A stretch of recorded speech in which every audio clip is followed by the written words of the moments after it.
Hello children. In our previous module, we had studied Lost Spring, and today we are going to continue with the same story, the second part of Lost Spring, that is I Want to Drive a Car.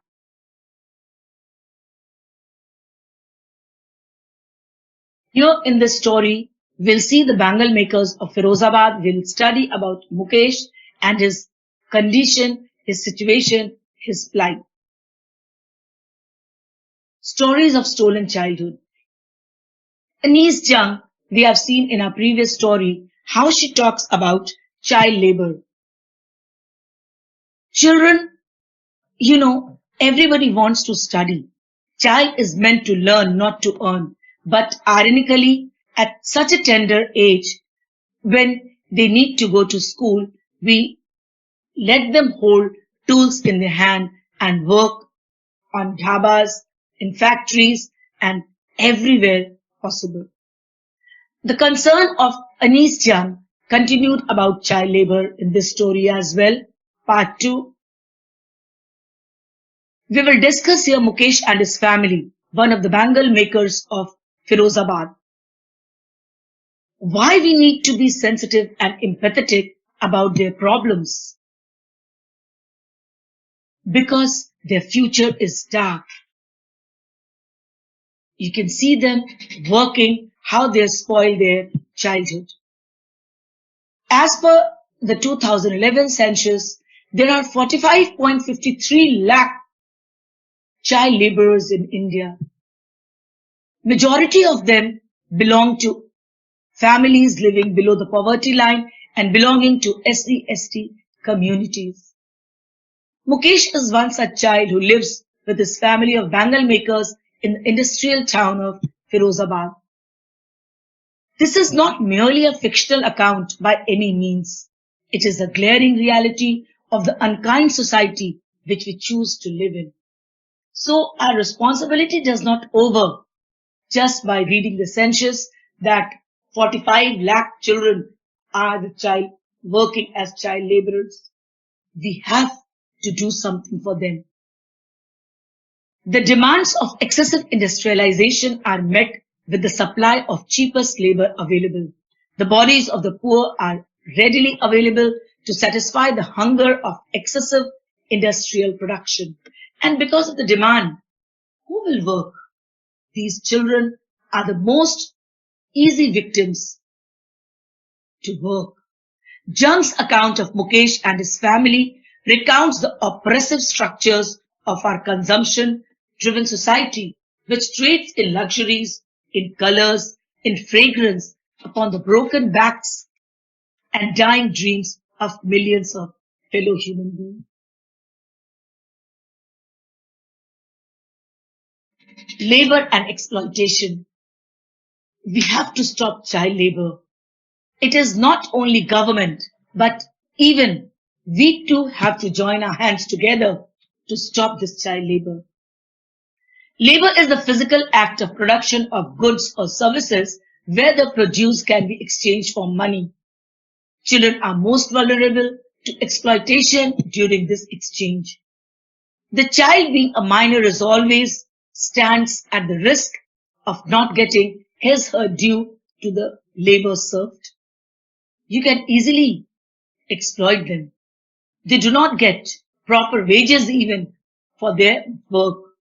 Long working hours, meager pay, exploit, exploitative working conditions do not allow laboring child any space for growth and development. School education remains a distant dream for India's child laborers. Because child laborers are employed illegally only in the private sector jobs, they become lifelong victims of exploitation. They start working in their childhood and end up till they die. The hidden behind walls and away from direct public eyes, lakhs of children toil away their future every day to keep our society running smoothly.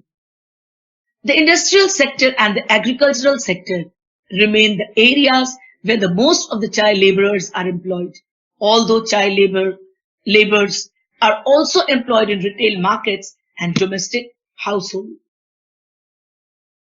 The town Firozabad. Here we'll talk about Firozabad, which is famous for its bangle making industry.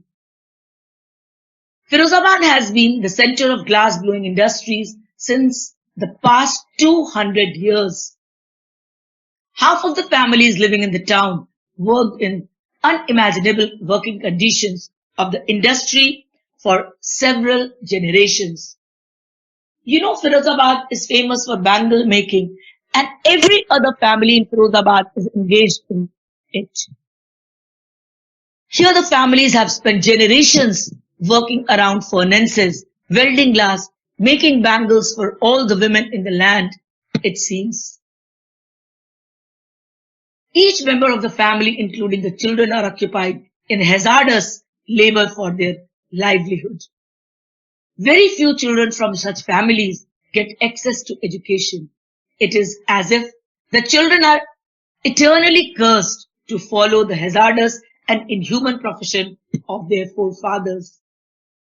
Jung characterizes this not as a vicious circle but as a death spiral which eventually fades away into nothingness. More than 300 small and big industries operate in the small town, in which employ more than 4 lakh people. The worrying fact is that hardly any of these industries are recognized by the government, and almost all of them openly flout the labor laws of Indian Constitution.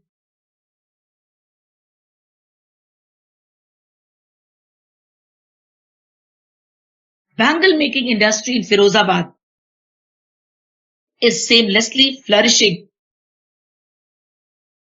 The informal sectors unregulated and employ thousands of families, forcing them to work in inhuman conditions under a direct threat to their livings and well-beings. Exploitative working conditions of Mukesh's family. They live in slums where they cannot even see the daylight. Mukesh and his family have to work in dingy cells, dark rooms with hardly any ventilation or sunlight. It is illegal for children like him to work in the glass furnaces with high temperature, in dingy cells without air and light. And that, if the law is enforced, they, many lakhs and lakhs of children would be brought out from such pathetic condition. They work around hot furnaces in extreme high temperatures for several hours at a stretch. These laborers always end up suffering from eye infection, loss of eyesight, lung infection, asthma, and congestion. The children grow up more accustomed to dark than sunlight, sunlit world outside their workshops. They slog their daylight hours, often losing the brightness of their eyes. Most children lose their eyesight by the time they become adults. Generations after generations have toiled away their lives and any hope for a better future under such barbaric working conditions. The cruel reality behind the vibrant hues.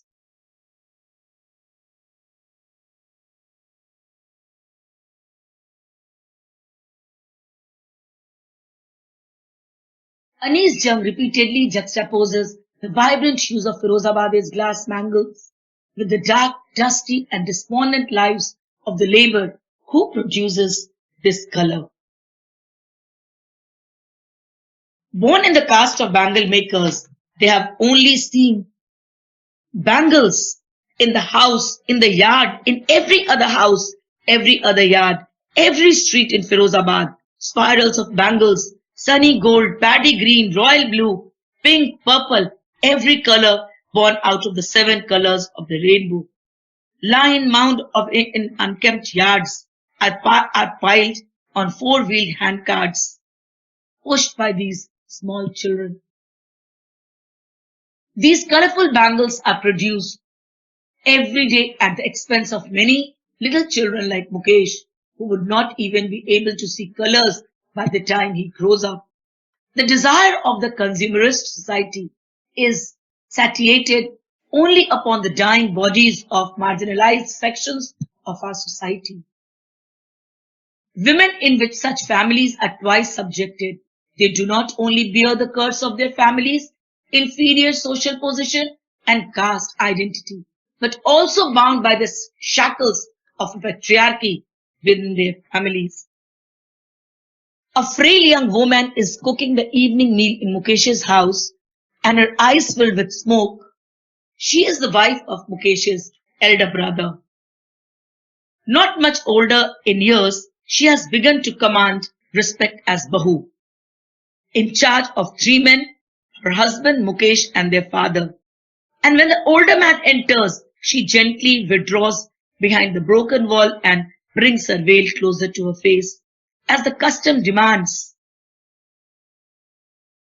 The author points out the paradox of how these bangles, which are symbolic of women's suhag, means widowhood of their family. Mukesh and his dreams of redemption.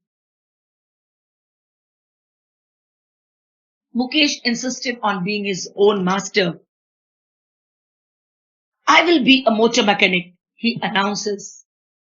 The author knows that it is extremely rare that someone under the circumstances of Mukesh could ever escape their fate of a dark and diseased future, yet cannot fathom how are these fates decide with such disparate disparities in our society. Who decides their fates? Because Mukesh's dream looms like a mirage. The answer perhaps is best given by Mukesh's grandmother, who has witnessed her husband and his son gradually turn blind polishing fine glass dust of bangles day and night. She says, can God-given lineage ever be broken? It is his karma, his destiny, says Mukesh's grandmother, and believes that God-given lineage can never be broken. In the house, in the yard, in every other house, every other yard, every street in Firozabad, they have seen only bangles, nothing else. The God-given lineage attributes the responsibility of a family's fates in the hands of an invisible abstract notion of some divinity. It is here that we see how labor is not divided in our society. It is instead the laborers who get divided upon the basis of a fictional God-given lineage that makes a society an unjust and oppressive society, because it means that Mukesh was born in the caste of bangle makers. He cannot choose to engage in any other profession.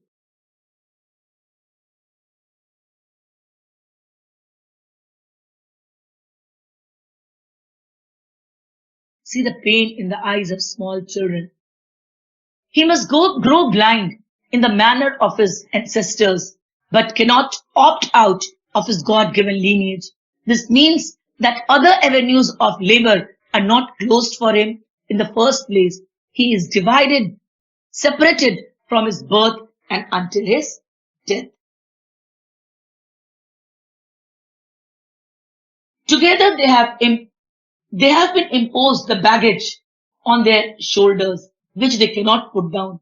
Before they are aware, they accept it as naturally as their fathers.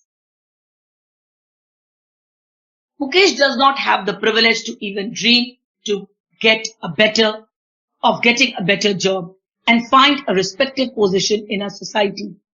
The most he can hope for is becoming a motor mechanic, which in all probability will go unrealized because his dream looms like a mirage in the dusty streets of Firozabad. Mukesh cannot dare to dream. To do anything else would mean to dare, and daring is not the part of their growing up. Even though untouchability has been made illegal in India and as a practice is gradually subsiding from our modern sensibilities, yet blatant exploitation and violence in the name of caste and lineage continues unabated even today. The submissive bangle makers. Years and years of blatant have rendered Mukesh and his family utterly robbed of life, vigor, happiness, sensitivity, and most hope for a better future. The cry of not having money to do anything except carry on the family business, not enough to eat, rings in every home. The young echo, the young men echo the lament of their elders. And little has moved with time, it seems, in Firozabad. Years of mind-numbing toil have killed all their initiative and ability to dream. It is an utter disregarded to call them ignorant or unaware because they are victims of greed and desires of our society. The monopoly of the well-off castes over all channels of knowledge and information is the reason why these families who have to survive in deplorable conditions do not demand their rights as equal human beings. Not just the society, but the entire legal, judicial, and executive machineries of our nation, riddled with corruption and nepotism, ensure that the exploited labor cannot ask for his due rights as an equal human. They cannot organize themselves. Mukesh tells, even if they organize, they will be hauled up by the police, beaten and dragged to jail for doing something illegal. There is no leader amongst them, no one who could help them see things differently. Their fathers are as tired as they are. They talk endlessly in a spiral that moves from poverty to apathy, to greed, to injustice. Their life is a continuous torture with no hope of redemption in such unjust society. Making a choice between food for family or a roof overhead every single day of your lives is something not many of us have experienced ever. Mukesh's father, first as a tailor, then a bangle maker, has failed to renovate a house, send his two sons to school. All he has managed to do is teach them what he knows, the art of making bangles. The bangle making maker is therefore not submissive by choice or nature or even fate. He is submissive because of the unjust society he lives in. Flash in Mukesh's eyes. Mukesh wants to be a motor mechanic.